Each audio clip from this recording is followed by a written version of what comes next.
8వ అధ్యాయము. ఇప్పుడు క్రీస్తు యేసు నందున్న వారికి ఏ శిక్షా విధియు లేదు. క్రీస్తు యేసు నందు జీవమునిచ్చు ఆత్మ యొక్క నియమము పాప మరణముల నియమము నుండి నన్ను విడిపించెను. దేవునికి స్తోత్రం. తర్వాత ఎట్లనగా ధర్మశాస్త్రము దేనిని చేయజాలలేకపోయెను దానిని దేవుడు చేసెను. దేవునికి స్తోత్రం చెప్పండి గట్టిగా. యేసుక్రీస్తు ప్రభువారు ఎందుకు ఈ లోకానికి వచ్చారు అంటే వాక్యం చెప్తుంది.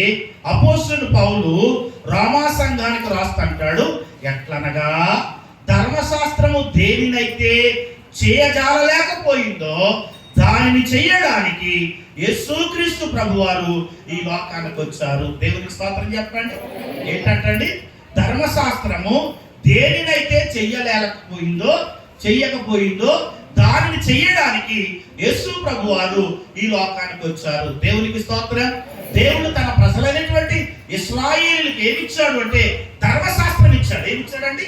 ధర్మశాస్త్రం ఇచ్చాడు. ధర్మశాస్త్రంలో ఆజ్ఞలు ఉన్నాయి, ధర్మశాస్త్రంలో కట్టడలు ఉన్నాయి, ధర్మశాస్త్రంలో విధులు ఉన్నాయి, ధర్మశాస్త్రంలో మానవుడు ఎలా నడవాలో ఇవన్నీ కూడా పొందుపరచబడి ఉన్నాయి. ఈ ధర్మశాస్త్రాన్ని దేవుడు ఆనాటి మానవులకు అనుగ్రహించి ఉన్నాడు.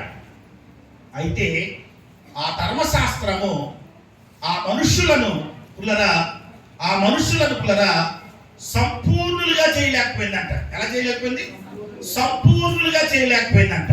పరిశుద్ధ గ్రంథము నుంచి వాక్యాన్ని చదువుకుందాం. చూడండి మరొక మాట. ఎబ్రీ పత్రిక 7వ అధ్యాయము 18వ వచనం. ఎబ్రీ పత్రిక 7వ అధ్యాయము 18వ వచనం. ఆ ధర్మశాస్త్రము దేనికిని సంపూర్ణ సిద్ధి కలుగజేయలేదు. అంటే ధర్మశాస్త్రము దేనికి కూడా సంపూర్ణత ఇవ్వలేదు. ఏమి ఇవ్వలేదు చెప్పండి?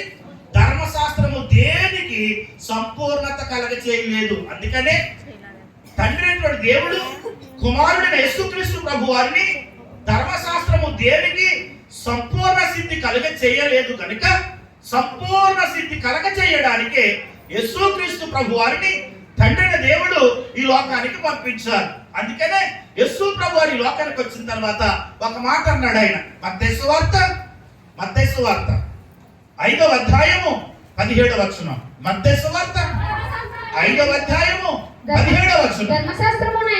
ధర్మశాస్త్రమునైనను ప్రవక్తల వచనములనైనను కొట్టివేయవచ్చునని తలంచవద్దు.